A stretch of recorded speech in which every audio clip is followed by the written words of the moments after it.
अस्सलाम वालेकुम जी। लो जी पीर साहब की हाल है, ठीक हो? अल्लाह दा करम जी। यकीन करो पीर साहब तुहाडे इस डेरे ते और तुहाडी ਇਹ ਚੀਜ਼ਾਂ ਜਿਹੜੀਆਂ ਦੇਖ ਕੇ ਪੰਜਾਬੀ ਕਲਚਰ ਦੇ ਵਿੱਚ ਬੰਦੇ ਦੀ ਜ਼ਿੰਦਗੀ ਦੇ ਵਿੱਚ ਐਸੀਆਂ ਚੀਜ਼ਾਂ ਨੇ ਜਿਹੜੀਆਂ ਕਿ ਪਹਿਲਾਂ ਬੰਦੇ ਨੇ ਕਈ ਲੋਕ ਇਹਨਾਂ ਚੀਜ਼ਾਂ ਨੂੰ ਨਾ ਬਿਲਕੁਲ ਛੱਡ ਗਏ ਨੇ ਤੇ ਹਾਂਜੀ ਤੇ ਤੁਸੀਂ ਇਹਨਾਂ ਨੂੰ ਅਈਏ ਵੀ ਜ਼ਿੰਦਾ ਰੱਖੇ ਹੈ ਜੀ। ਬਿਲਕੁਲ। ਤੇ ਇਹ ਬੋਰਡ ਦਾ ਦਰਖਤ ਹੈ ਬੋੜੀ ਦਾ ਜੀ ਤੇ ਵਿੱਚ ਨਾਲ ਟੋਕਾ ਵੀ ਲੱਗਾ ਹੈ ਜੀ ਤੇ ਡੰਗਰ ਬੱਚੇ ਦੇ ਵਾਸਤੇ ਔਰ ਇੰਨਾ ਜ਼ਬਰਦਸਤ। ਅੱਛਾ ਪੀਰ ਸਾਹਿਬ ਇੱਥੇ ਨਾ ਤੁਸੀਂ ਕੁਰਸੀਆਂ ਢਾ ਕੇ 10-15 ਜੀ ਤੇ ਆਰਾਮ ਨਾਲ ਤੁਸੀਂ ਬਹਿ ਕੇ ਤੇ ਖੁੱਲੇ ਅਸਮਾਨ ਥੱਲੇ ਜ਼ਬਰਦਸਤ ਕਿਸਮ ਦੀ ਜਿਹੜਾ ਨਾ ਤੁਸੀਂ ਉਹ ਮੇਨਟੇਨ ਕਰ ਸਕਦੇ। ਹੁਣ ਤੁਹਾਨੂੰ ਪਤਾ ਸਰਦੀ ਦਾ ਮੌਸਮ ਸ਼ੁਰੂ ਹੋ ਗਿਆ ਜੀ ਜੀ। ਜਾਨਵਰਾਂ ਨੂੰ ਨਾ ਅਸਾਂ ਨਾਲ ਡੇਰੇ ਦੇ ਸ਼ਿਫਟ ਕਰ ਛੜਿਆ ਧੁੱਪ ਵਿੱਚ। ਹਾਂਜੀ ਆ ਜਰਾ ਧੁੱਪ ਲੱਗ। ਹਾਂਜੀ ਇਹ ਗਰਮੀਆਂ ਵਿੱਚ ਬੜਾ ਗਰਮੀਆਂ ਦੇ ਵਿੱਚ ਇੱਥੇ ਉੱਕਾ ਪਿਆ ਹੁੰਦਾ ਹੈ। ਵਾਹ ਇੱਥੇ 3-4 ਮੰਜੀਆਂ ਪਈਆਂ ਹੁੰਦੀਆਂ ਨੇ ਔਰ ਠੀਕ ਹੈ। ਇੱਥੇ ਕੂਲਰ ਪਿਆ ਹੁੰਦਾ ਜਿਹਦੇ ਹਾਂਜੀ ਸਾਡੀ ਘਰ ਦੀ ਲੱਸੀ ਪਈ ਹੁੰਦੀ ਹੈ। ਮੈਂ ਕਹਿੰਦਾ ਆਇਆ ਹੁਣ ਮਹਿਮਾਨ ਘਰ ਦੀ ਲੱਸੀ ਹੱਥ ਇਹਦਾ ਮਤਲਬ ਹੈ ਕਿ ਹੁਣ ਗਰਮੀਆਂ 'ਚ ਅਸੀਂ ਆਉਣਾ ਹੈ ਔਰ ਇਹ ਲੱਸੀ ਲਾਜ਼ਮੀ ਪੀ ਕੇ ਜਾਣੀ ਹੈ ਕਿਉਂਕਿ ਦੇਸੀ ਤਰੀਕੇ ਨਾਲ ਜਿਹੜਾ ਮਾਹੌਲ ਹੈ ਨਾ ਬੱਚਿਆਂ ਵਾਸਤੇ ਪੀਂਗ ਲੱਗੀ ਜੀ ਹੈ। ਬਿਲਕੁਲ। ਇੱਕ ਘੋੜਾ ਵੱਜਿਆ ਹੁੰਦਾ। ਹਾਂਜੀ ਅੱਛਾ ਯਾਨੀ ਘੋੜੀਆਂ ਮੱਝਾਂ ਸਭ ਕੁਝ ਹੁੰਦਾ ਹੈ। ਠੀਕ ਹੈ ਨਾਲ ਨਾਲ ਥੋੜਾ ਸਾਰਾ ਨਾ ਇਸਤੇਮਾਲ ਹੋਣ ਵਾਸਤੇ ਆ ਫਿਰ ਸਫਾਈ ਨਹੀਂ ਨਾ ਕੀਤੀ ਹੈ ਨਹੀਂ ਕੀਤੀ। ਆ ਤੇ ਮੁਲਾਜ਼ਮ ਵੀ ਫਿਰ ਉਹ ਇਗਨੋਰ ਕਰ ਦਿੰਦੇ ਨੇ। ਇਹ ਟੋਕਾ ਚੱਲਦਾ ਹੈ ਜੀ ਠੀਕ ਹੈ। ਪੱਠੇ ਆ ਨਾਲ ਹੀ ਆ ਵਿੱਚ ਹੀ ਸੱਟੀ ਆ ਵੀ ਦਿਨ ਸਹੀ ਹੈ ਤੇ ਜਾਨਵਰ ਸਾਰਾ ਦਿਨ ਛਾਵੇਂ ਆ ਇਕੱਠੇ ਮਾਲਕ ਜੀ ਵਰਕਰ ਜੀ ਜੀ ਸਾਰੇ ਇੱਥੇ ਬਹਿ ਕੇ ਆਪਣੇ ਹੁੱਕਾ ਸ਼ੁਕਾ ਪੀਂਦੇ ਨੇ ਵਾਹ ਬਈ ਆਪਣਾ ਦੁਨੀਆਦਾਰ ਇੰਜੋਏ ਕਰਦੇ ਨੇ। ਮੈਂ ਕਹਿੰਦਾ ਤੇ ਸਾਰੇ ਅੱਛਾ ਉੱਚਾ ਜੇ ਹੈ ਬਿਲਕੁਲ ਜੀ ਸਾਰੇ ਡੇਰੇ ਤੋਂ ਉੱਚੀ ਜਗ੍ਹਾ ਜੀ। ਤੇ ਪੀਰ ਸਾਹਿਬ ਅਗਰ ਮਾੜੇ ਹਾਲ ਦੇ ਵੀ ਨਾ ਕੋਈ 50-60 ਡੰਗਰ ਆਰਾਮ ਨਾਲ ਬਹਿ ਜਾਣ 50-60 ਤੇ ਨਹੀਂ। ਅੱਛਾ ਇਹ ਖੁਰਲੀ ਇਸ ਟਾਈਮ ਖੁੱਲੀ ਡੁੱਲੀ ਜਿਹੜੀ ਬਣੀ ਹੈ ਨਾ ਉਹ 20 ਡੰਗਰਾਂ ਵਾਸਤੇ ਬਣੀ। ਅੱਛਾ 20 ਡੰਗਰਾਂ ਵਾਸਤੇ 20 ਡੰਗਰ ਜੀ। ਸੌਖੇ ਵੱਜ ਜਾਂਦੇ। ਇਹ ਜਿਹੜੇ ਕੁੰਡੇ ਲੱਗੇ ਨੇ ਜੀ ਜੀ ਠੀਕ ਹੈ। ਲੋ ਜੀ ਇਹ 4 ਚਫੇਰੇ ਜਿਹੜਾ ਨਾ ਜੀ ਇਹਦਾ ਇਹ ਤਰੀਕਾ ਹੈ ਔਰ ਇੱਥੋਂ ਲੈ ਕੇ ਤੋੜ ਉੱਥੋਂ ਤੱਕ ਹੀ ਇੱਕ ਤੇ ਬੜਾ ਮਾਹੌਲ ਜੀ। ਇਹ ਬਹੁਤ ਪੀਰ ਸਾਹਿਬ ਛੱਡ ਗਏ ਨੇ ਲੋਕ ਪਤਾ ਹੀ ਕੋਈ ਨਹੀਂ ਕਿਸੇ ਨੂੰ ਕਈਆਂ ਲੋਕਾਂ ਨੂੰ ਤੇ ਵਿਚਾਰਿਆਂ ਨੂੰ 80 ਲੋਕ ਨਾ ਥੋੜਾ ਸਾਰਾ ਜਦੀਦ ਹੋਣ ਤੋਂ ਬਾਅਦ ਨਾ ਜੀ ਜੀ ਆਪਣੇ ਕਲਚਰ ਤੋਂ ਦੂਰ ਹੋ ਗਏ। ਕਲਚਰ ਤੋਂ ਦੂਰ ਹੋ ਗਿਆ ਤੇ ਇੱਥੇ ਤੁਸੀਂ ਜਿਸ ਟਾਈਮ ਆ ਕੇ ਬਹਿੰਦੇ ਹੋ ਨਾ ਜੀ ਤੇ ਤੁਹਾਨੂੰ ਮਹਿਸੂਸ ਹੋਵੇਗਾ ਕਿ ਤੁਸੀਂ ਕਿਸੇ ਜੰਨਤ ਚ ਆ ਕੇ ਬੈਠੇ ਹੋ। ਯਕੀਨ ਕਰੋ ਐਸੀ ਤੁਹਾਨੂੰ ਨੈਚੁਰਲ ਫਰੂਟ ਜੀ। ਲੱਭਣ ਹਾਂਜੀ ਸਬਜ਼ੀਆਂ ਲੱਭਣ ਜੀ ਹਾਂ। ਔਰ ਕੁਦਰਤੀ ਮਾਹੌਲ ਲੱਭੇ ਔਰ ਲੋਕ ਬੜੇ ਚੰਗੇ। ਉਸ ਮਾਹੌਲ ਦੇ ਨਾਲ ਦਾ ਤੁਹਾਨੂੰ ਮਾਹੌਲ ਨਹੀਂ ਲੱਭਣਾ। ਲੋਕ ਪੀਰ ਸਾਹਿਬ ਜਿਹੜੇ ਨਾ ਮੁਫਲਸ ਲੋਕ ਜੀ ਬਿਲਕੁਲ ਤੇ ਅੱਛੇ ਮਸ਼ਵਰੇ ਵਾਲੇ ਔਰ ਚੰਗੀ ਗੱਲ ਕਰਨੀ ਕੋਈ ਚਵਲ ਨਹੀਂ ਮਾਰਨੀ। ਬਿਲਕੁਲ ਇਸ ਤਰ੍ਹਾਂ ਇਹ ਬਹੁਤ ਘੱਟ ਲੋਕਾਂ ਦੇ ਵਿੱਚ ਹੁਣ ਰਹਿ ਗਿਆ ਤੇ ਨਹੀਂ ਤੇ ਸਵਾਏ ਮਫਾਦ ਦੇ ਲਾਲਚ ਦੇ ਕੋਈ ਰਿਸ਼ਤਾ ਨਹੀਂ ਰਹਿ ਗਿਆ। ਹੁਣ ਬਗੈਰ ਲਾਲਚ ਤੋਂ ਕੋਈ ਬੋਲਦਾ ਵੀ ਨਹੀਂ ਜੇ। ਅੱਛਾ ਇਲਮ ਬਹੁਤ ਹੈ ਪੀਰ ਸਾਹਿਬ ਜੀ ਜੀ ਇਲਮ ਬਹੁਤ ਹੈ ਜੀ ਲੇਕਿਨ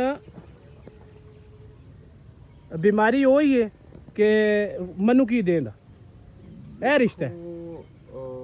ਫਾਇਦਾ ਕੀ ਹਰ ਜ਼ਰਬ ਤਕਸੀਮ ਜਿਹੜੀ ਹੈ ਨਾ ਜੀ ਜੀ ਜੀ ਉਹ ਆਪਣੇ ਪਹਿਲੇ ਵਰਤਨ ਹੀ ਉਸ ਬੰਦੇ ਨਾਲ ਹੈ ਕਿ ਲਾਲਚ ਸਾਡਾ ਲਾਲਚ ਕਿੱਥੋਂ ਪੂਰਾ ਹੁੰਦਾ। ਬਸ ਉਹ ਤੁਹਾਡਾ ਸਾਕ ਰਹਿ ਗਿਆ ਜੀ ਤੇ ਇਹ ਤੇ ਫਿਰ ਕੋਈ ਰਿਸ਼ਤੇਦਾਰੀ ਨਹੀਂ ਨਾ। ਰਿਸ਼ਤੇਦਾਰੀ ਜਿਹੜੀ ਅਸਲ ਹੋਏ ਉਹ ਇਹ ਹੈ ਕਿ ਬਈ ਮੁਫਲਸ ਜਿਹੜਾ ਨਾ ਹਰ ਸ਼ਖਸ ਨੂੰ ਇੱਕ ਨਜ਼ਰ ਨਾਲ ਤੇ ਬਗੈਰ ਕਿਸੇ ਲਾਲਚ ਤੋਂ ਰਿਸ਼ਤਾ ਰੱਖਣਾ। ਵੇਖੋ ਜੀ ਉਹ ਇੱਕ ਤੇ ਦੌਰ ਮੁੱਕ ਗਏ ਨੇ ਜੀ ਹਾਂ।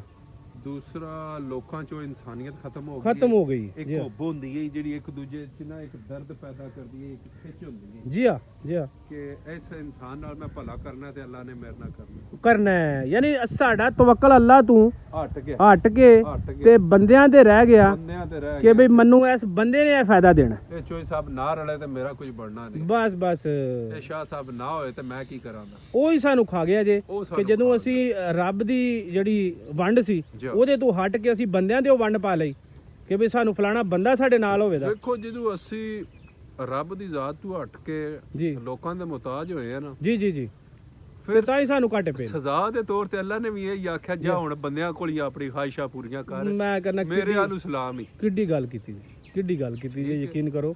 ਤੇ ਫਿਰ ਜਿਵੇਂ ਬੰਦਿਆਂ ਕੋਲ ਮਾਰ ਖਾ ਕੇ ਫਿਰ ਜਾ ਕੇ ਕਿਸੇ ਨੁਕਰੇ ਬਹਿ ਕੇ ਰੋਨੇ ਆ ਨਾ ਕਿ ਯਾ ਅੱਲਾ ਤੇਰੇ ਤੋਂ ਇਲਾਵਾ ਕੋਈ ਨਹੀਂ ਤੇ ਫਿਰ ਰੱਬ ਦੀ ਜ਼ਾਤ ਆ ਜੀ ਚੱਲ ਆ ਜਾ। ਅੱਛਾ ਪੀਰ ਸਾਹਿਬ ਇੱਕ ਗੱਲ ਨਾਲ ਤੁਸੀਂ ਜਿਹੜਾ ਨਾ ਤੁਹਾਨੂੰ ਜਿਹੜੀ ਤੁਸੀਂ ਗੱਲ ਕੀਤੀ ਨਾ ਉਸ ਗੱਲ ਵਿੱਚੋਂ ਗੱਲ ਬਈ ਪਹਿਲਾਂ ਡਾਕਟਰ ਜਦੋਂ ਮਰੀਜ਼ ਨੂੰ ਅੰਦਰ ਆਪਰੇਸ਼ਨ ਥੀਏਟਰ ਤੇ ਲੈ ਕੇ ਜਾਂਦਾ ਨਾ ਤੇ ਉਹ ਕਹਿੰਦਾ ਕਾਊਂਟਰ ਤੇ ਪੈਸੇ ਜਮ੍ਹਾਂ ਕਰਾਓ, ਹਾਂਜੀ। ਐਨੇ ਲੱਖ ਜਮ੍ਹਾਂ ਕਰਾਓ। ਬਿਲਕੁਲ। ਫਿਰ ਉਹ ਜਨਾਬ ਮੇਰੀ ਤੁਹਾਨੂੰ ਦੜਵਾਉਂਦਾ ਹੈ, ਦਵਾਈਆਂ ਲੈ ਕੇ ਆਓ, ਫਲਾਣੀ ਲੈ ਕੇ ਆਓ, ਤੇ 2 ਘੰਟੇ ਬਾਅਦ ਜਦੋਂ ਮੂੰਹ ਲਟਕਾਇਆ ਬਾਹਰ ਨਿਕਲਦਾ ਤੇ ਕਹਿੰਦਾ ਦੁਆ ਕਰੋ। ਸਾਰੇ ਆਖਰ ਤੇ ਉਹ ਦੁਆ ਕਿਉਂ ਆਖਦਾ? ਸਾਰੇ ਸਹਿਣ ਕਰਵਾਉਂਦਾ ਤੁਹਾਡੇ ਕੋਲੋਂ, ਜੇ ਅੰਦਰ ਵੜ ਕੇ ਮਰ ਗਿਆ ਤੇ ਅਸੀਂ ਜ਼ਿੰਮੇਦਾਰ ਕੋਈ ਜ਼ਿੰਮੇਦਾਰੀ ਨਹੀਂ ਸਾਡੀ, ਠੀਕ ਹੈ। ਤੁਸੀਂ ਆਪਣੇ ਖੁਸ਼ੀ ਨਾਲ ਸਹਿਣ ਵੀ ਕਰ ਆਉਂਦੇ ਹੋ। ਤੇ ਮੈਂ ਕਹਿੰਦਾ ਵੀ ਇਹ ਅਗਰ ਪਹਿਲੇ ਦੁਆ ਦਾ ਉਹ ਕਹੇ, ਲੱਖਾਂ ਰੁਪਇਆ ਲੈ ਕੇ ਵੀ ਤੁਹਾਡੇ ਕੋ ਐਂਡ ਤੇ ਹੀ ਆਖਦਾ ਹੁਣ ਅੱਲਾਹ ਤੇ ਆਸ ਉਮੀਦ ਹੈ, ਅੱਲਾਹ ਤੇ ਆਸ ਉਮੀਦ ਰੱਖੋ, ਮੇਰੇ ਤੇ ਕੋਈ ਨਹੀਂ। ਦੁਆ ਹੀ ਕਰੋ। ਇਹ ਹੀ ਬੰਦੇ ਵਾਸਤੇ ਵੀ ਬੰਦੇ ਨੂੰ ਦਵਾ ਦੀ ਨਹੀਂ, ਦੁਆ ਦੀ ਜ਼ਰੂਰਤ, ਦੁਆ ਦੀ ਜ਼ਰੂਰਤ ਹੈ, ਦਵਾਈ ਦੀ ਨਹੀਂ। ਹਾਂ ਠੀਕ ਹੈ ਨਾ। ਉਹ ਅਗਰ ਅੱਲਾਹ ਅਸੀਂ ਉਹ ਛੱਡ ਦਿੱਤਾ, ਯਕੀਨ ਰੱਖਿਆ ਹੋਵੇ ਨਾ ਜੀ ਜੀ, ਤੇ ਮੇਰਾ ਖਿਆਲ ਹੈ ਦਵਾਈਆਂ ਵਾਲੇ ਪਾਸੇ ਸਾਨੂੰ ਜਾਣਾ ਹੀ ਨਾ ਪਵੇ, ਲੋੜ ਹੀ ਨਾ ਪਵੇ। ਠੀਕ ਹੈ ਨਾ। ਜਦੋਂ ਤਵੱਕਲ ਅੱਲਾਹ ਤੇ ਫਿਰ ਪੂਰਾ ਤਵੱਕਲ ਰੱਖੋ, ਨੀਅਤ ਨਾਲ ਰੱਖੋ, ਨੀਅਤ ਨਾਲ ਇਹ ਨਹੀਂ ਹਾਂ ਕਿ ਬਸ ਇੱਕ ਫਰਜ਼ੀ ਕਾਰਵਾਈ ਹਾਂ ਜੀ ਜੀ ਢਿੱਡੂ ਤੇਰੇ ਤੇ ਵੀ ਆਸਰਾ ਹੈ ਵੇ ਢਿੱਡੂ ਜੀ। ਖਸਮ ਇੱਕ ਹੀ ਚੰਗਾ ਹੁੰਦਾ।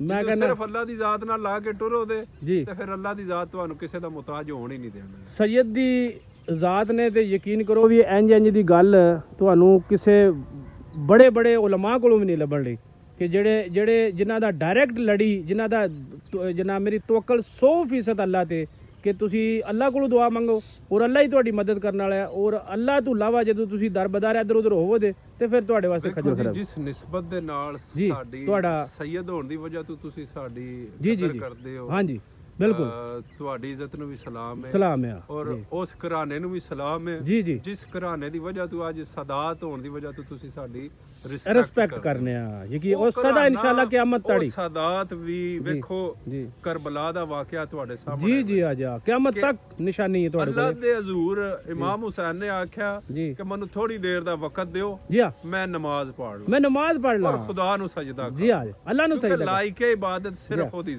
ਜ਼ਾਤ ਹੈ, ਉਹਦੇ ਤੋਂ ਇਲਾਵਾ ਕੋਈ ਨਹੀਂ, ਕੋਈ ਨਹੀਂ ਹੈ, ਕੋਈ ਨਹੀਂ।